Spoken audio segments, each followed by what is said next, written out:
Brian Von VA here. Let's talk about a concept about changing your D&D character, and can you do it after the campaign starts? This applies to all TTRPGs.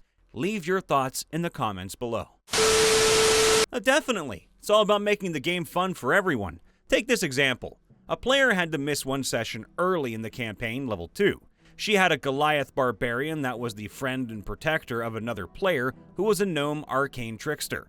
Basically, the gnome's family took in the Goliath as an orphan per the backstory. But while she missed a session, one of the players said, "Sorry, your character died falling off a cliff. But the good news is we got her to a local herbalist who sold us some reincarnation powder for our next quest. You came back as a fairy." It was intended to be a joke, as this never happened. But like several things when texting, this was lost in translation. So the player really thought she was a fairy now, and actually loved the idea.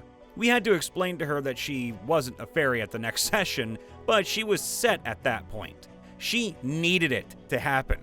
So after the session, we put our heads together and came up with a twist to her backstory where a rune was created to turn her into a Goliath as a way of hiding from past pursuers. She went from 7 feet tall to about 3.5 feet tall, but still pretty tough looking.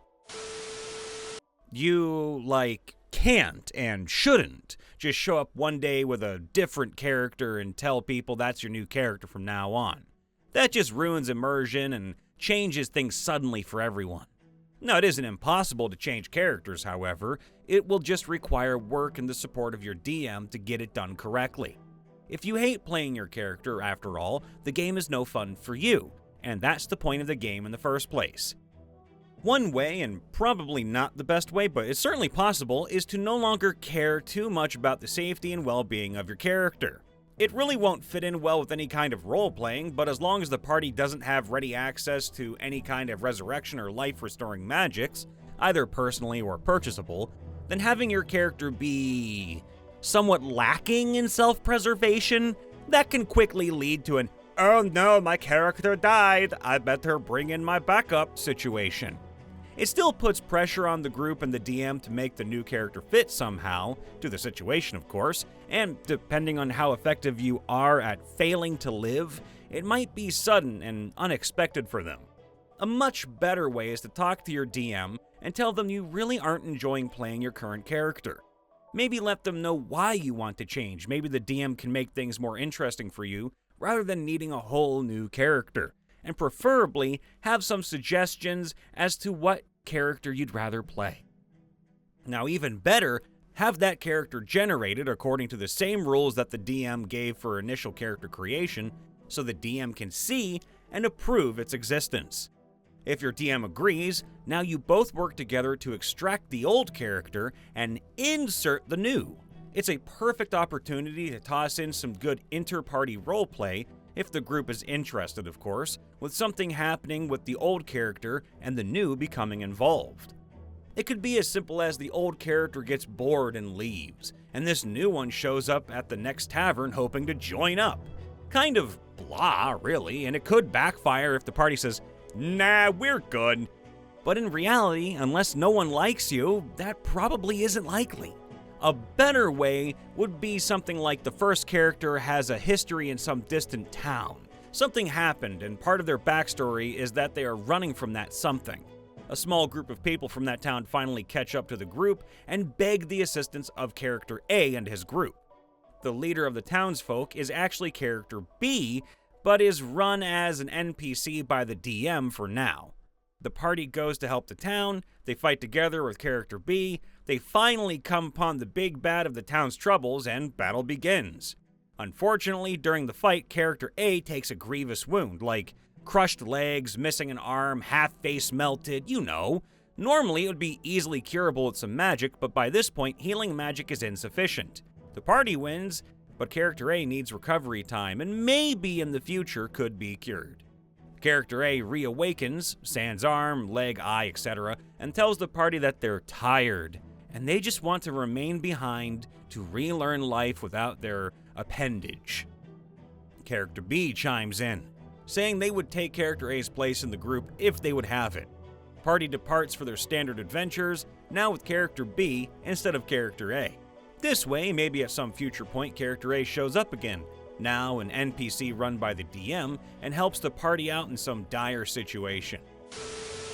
Now this is why I made my own RPG. D&D is great, but it had and still have an issue with penalizing people who do not hyper-specialize. Low-level abilities are often seen as weak, and all anyone cares about are the higher-level abilities. Thus, if you do not sink everything into a certain goal, you are seen as more replaceable than valuable. Now in my system, there is a reward to being hyper-specialized, but it also rewards players for diversifying. During one playtest campaign that lasted for 3 years, one player decided after a year that she no longer wanted to be a plant control mutant and became a mind-reading psionic. It was not long before she forgot she had ever been more poison ivy than Jean Grey. The party changed their behavior to adopt this new set of abilities. The players slowly mixed their old and new abilities until the new abilities were powerful enough. D&D makes this harder, but it can be done. One issue is that in small groups, most characters fill a niche of skills with no overlap. A different character would not fill this niche and would leave the party impaired. As with most questions like this, it is up to the GM. Now I know my players, they have grand ideas for a character concept when we start up a new campaign. 2 months in, and that concept isn't panning out the way they'd hoped. Because of the setting, the type of adventure, the party makeup, or their misunderstanding of the rules, etc. So, they want to change classes, or species, or whatever. Now I usually allow a single retcon. I'm not going to force them to forge onward with a character that isn't fun for them. How a big change you want to make is likely the most important part of that equation. A totally new character is far more problematic than changing the feat that you took 2 levels ago. You already do when you level up. But yes, only if your dungeon master allows you to make changes to your character. Normally, you can't, but there are some things you can alter that will make a little difference or provides a fair compromise, like adjusting skills or abilities, choosing a different feat, or selecting a different archetype.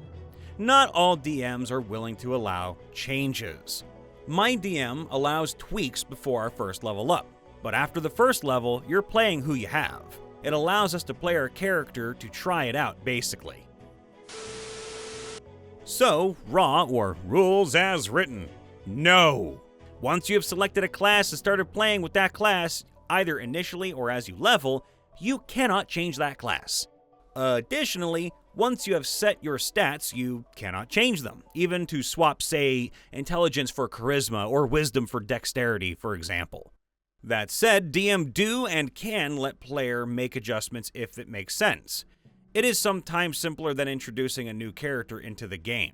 I have done it a couple of times in the past, allowing players to, say, reskin a rogue to a scout, when it was a separate class. Now, it would have been even simpler to allow the rogue to change subclasses early on if they decided that, say, assassin really did not suit them and swapped to scout. But in general, I only allow such changes if it makes sense for the character, not because a new expansion was released with a new subclass or class and they decided they wanted to try it out, or because they realized X was more powerful. And as for swapping stats, if it makes sense and it takes into account any ASI and/or racial bonuses that need to be considered. E.g., when swapping dex for an elf with strength, say an 18 with a 10, you would end up with a 12 and a 16 due to the racial +2 dex.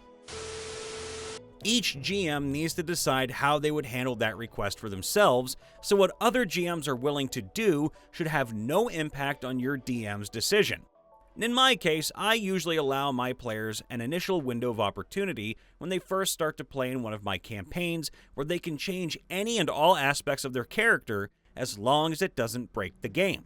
After that, the players would need to agree with me and why they should retire their existing character and agree with the group as a whole what their replacement character would be.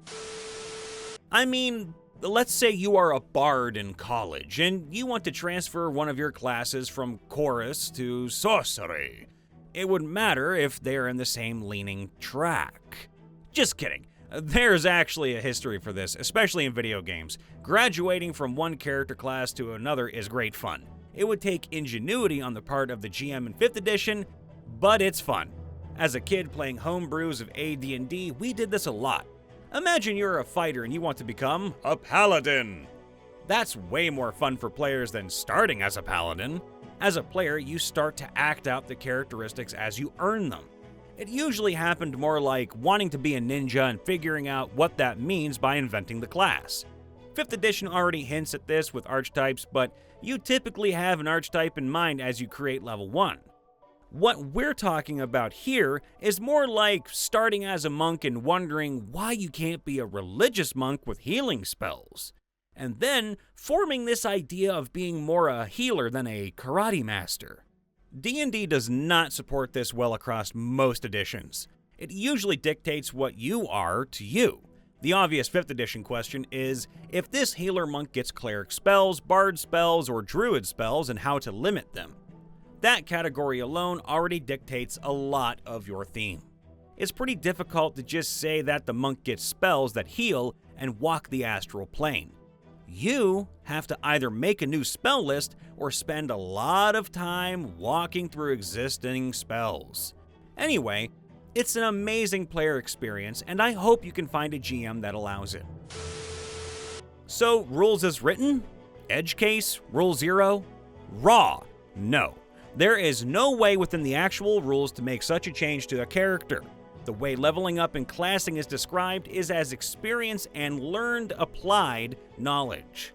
You can add to it via the optional rules on multiclassing, but you can't replace it. Here's an edge case. Paladins who willfully break their oaths and do not seek to repent, they become Oathbreakers, which replaces their Paladin subclass. The Oathbreaker subclass was not designed for players, but NPCs. There should be something similar for clerics, but I don't think there is. Warlocks can lose their patrons, locking off all their class features until they can either renegotiate with their original patron or, perhaps, in theory, get a new one. And lastly, we have Rule 0. The DM is the absolute authority. The DM can allow anything they want. Most DMs will let you respec a character, changing a subclass, altering stats, spells, feats, if the current one isn't working for you. Changing your class, that's less common. It normally needs one hell of a narrative hook to bait the DM into letting you. I've known DMs to let players lose one class for another, but they have to connect in some way. So, if a paladin breaks his oath and loses their power, desperate to compensate, they seek out a patron and become a warlock. They are less likely to accept a level 15 fighter, instantly becoming a level 15 wizard overnight. I had a DM who would let anybody slowly shift by multi-classing. Then at each level up, let them convert one OG class level for their new one, on top of their new level. But this was part of his setting. All classes are connected to aspects. As you shift from one class to another, you start losing the connection to your first aspect and strengthen the new one. Hey everybody, Brian Von VA checking in after the vid. Make sure to leave a like, subscribe, ring that bell, and let us know in the comments below. Can you change your D&D or TTRPG character after the campaign starts? What are your thoughts on that? We love you all, be safe out there, have fun, and we'll see you next time. Bye for now.